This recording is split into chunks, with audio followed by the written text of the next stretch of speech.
Assalamualaikum warahmatullahi wabarakatuh. Kami dari kelompok 2 akan mengunjungi alat pertanian modern yang ada di Bandar Lampung.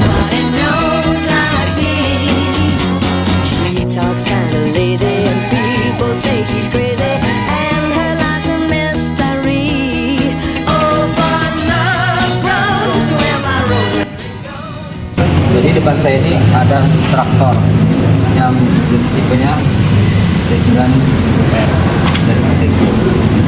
Nah, traktor yang besar ini berfungsi untuk mengolah lahan, dan yang besar ini untuk di tanah yang tidak basah.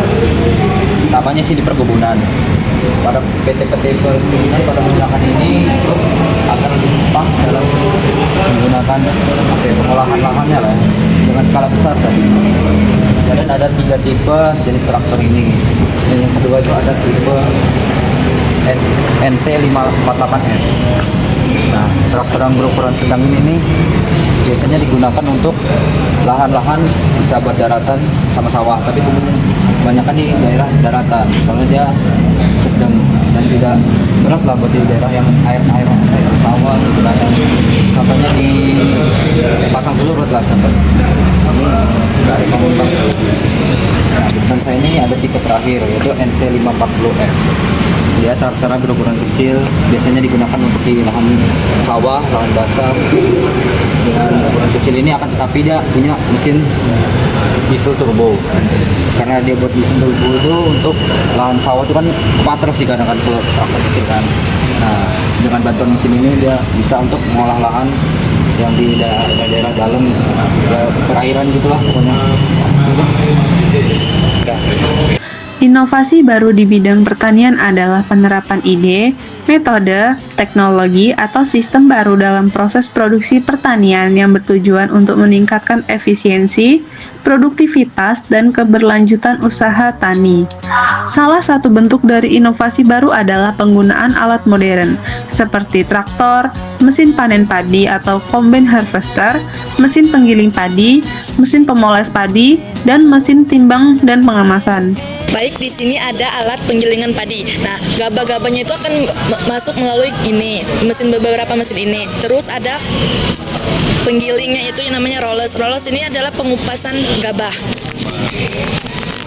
Jadi setelah gabahnya itu dipisah dari sini akan masuk ke sperator. Sperator itu gunanya untuk memisahkan kotoran ataupun kulit-kulit padi dengan beras yang sudah jadi. Jadi setelah dari mesin penggiling ini, padi akan masuk ke mesin poles.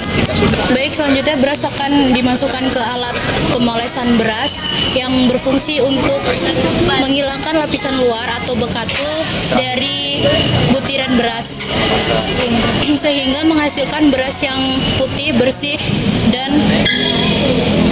tahan lama. Berikutnya beberapa kegunaan utama alat pemoles beras. Yang pertama itu menghilangkan lapisan bekatu. Yang kedua meningkatkan penampilan beras. Ketiga meningkatkan nilai jual. Yang keempat memperpanjang masa simpan.